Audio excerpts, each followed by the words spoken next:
ভিডিঅ'লৈ স্বাগতম জনাইছোঁ। আজি মই পপীহঁতৰ ঘৰত আছোঁ আৰু পপীহঁতৰ ঘৰখন মই আগতে এবাৰ দেখুৱাইছোঁ। সিহঁতৰ ঘৰখন পপীয়ে খুব সুন্দৰকৈ পৰিপাটিকৈ সজাই থয়। এয়া তলৰ পৰা ওপৰলৈকে মই আহি আছোঁ আৰু এয়া আপোনালোকক এই সুন্দৰ পৰিৱেশটো দেখুৱাই আহিছোঁ। তাই নিজেও খুব ধুনীয়াকৈ থাকে আৰু ঘৰখনো অতি সুন্দৰ আৰু পৰিপাটিকৈ সজাই থয়। এনেকুৱা পৰিপাটি ঘৰবোৰ দেখিলে মই ভিডিঅ' নকৰাকৈ নোৱাৰোঁ। সেইকাৰণে মোৰ ভিডিঅ'ৰ জৰিয়তে আপোনালোককো এই পৰিৱেশটো দেখুৱাইছোঁ।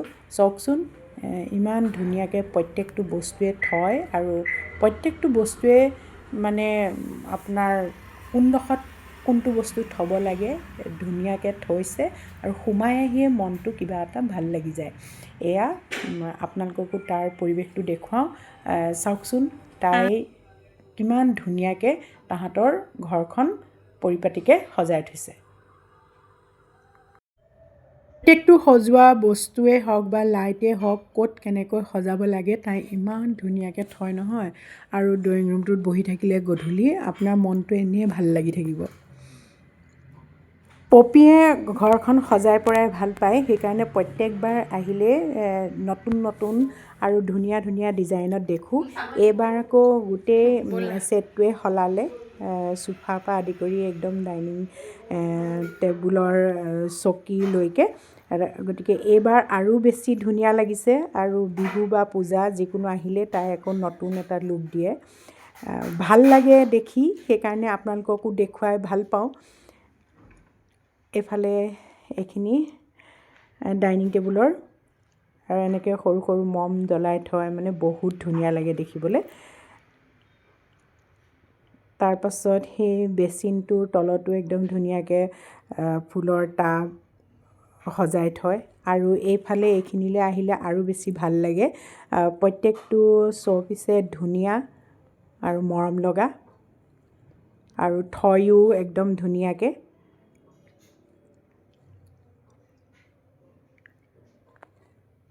আৰু ওপৰত একেবাৰে বৰমা বৰ্তা, এইফালে বৰমা আৰু বৰ্তা আছে আৰু তলত এইখিনি একদম কোমল পোহৰত এয়া বুদ্ধদেৱ।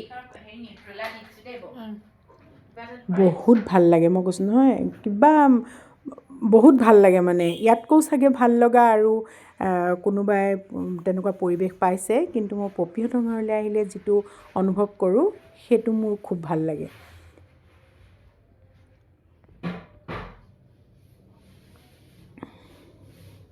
আৰু প্ৰত্যেকটো বস্তুৱে তাই ক'ত কেনেকৈ সজাব লাগে সেইটো খুব ধুনীয়াকৈ জানে। থাকেও তাই খুব ধুনীয়াকৈ, নিজেও বহুত ধুনীয়াকৈ থাকে আৰু সজোৱা বস্তুবোৰো ধুনীয়া। আৰু তাই যিকোনো এনেকুৱা মেলা বা বাহিৰলৈ গ'লে এনেকুৱা ধুনীয়া ধুনীয়া বস্তুবোৰ আনি ধুনীয়াকৈ সজাই থয়।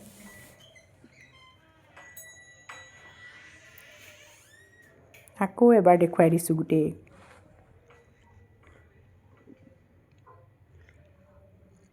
এইখিনি এইফালে এয়া এনেকৈ খুব সুন্দৰকৈ ঘৰখন সজাই থৈছে।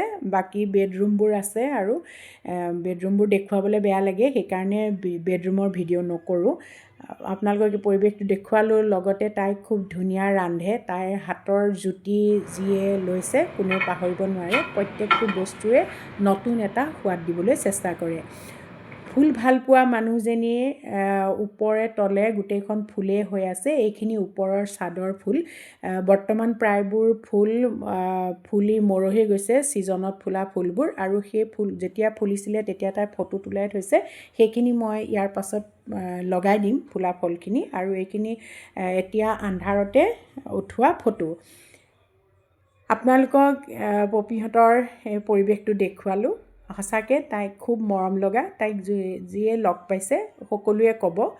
আৰু আলহী দুলহী আহিলেও তাই সকলোকে ইমান ধুনীয়াকৈ শুশ্ৰূষা কৰে। সিহঁতৰ পৰিয়াল ছোৱালী দুজনীৰে সৈতে এটা সুখী পৰিয়াল। ডাঙৰ ছোৱালীয়ে পঢ়া শুনা শেষ কৰি এতিয়া চাকৰি কৰি আছে, বাহিৰতে থাকে দুয়োজনী। সৰুজনী পঢ়ি আছে, তাইও ব্যস্ত। এতিয়া সেই ব্যস্ততাৰ মাজতে ইমানখিনি কৰে, ইমান ধুনীয়াকৈ ৰাখে। সেই পৰিৱেশটো আপোনালোকক দেখুৱালোঁ। ভাল লাগিলে লাইক কমেণ্ট কৰিব। সিহঁতৰ পৰিয়ালটো সুখেৰে থাকিবলৈ আশীৰ্বাদ কৰিব আৰু সকলোৱে মৰম দিব। আজি ভিডিঅ'টো ইমানতে সামৰিছোঁ। পুনৰ এটা নতুন ভিডিঅ'ত লগ পাম। ভিডিঅ'টো ইমান দেৰি চোৱাৰ বাবে সকলোকে ধন্যবাদ জনাইছোঁ।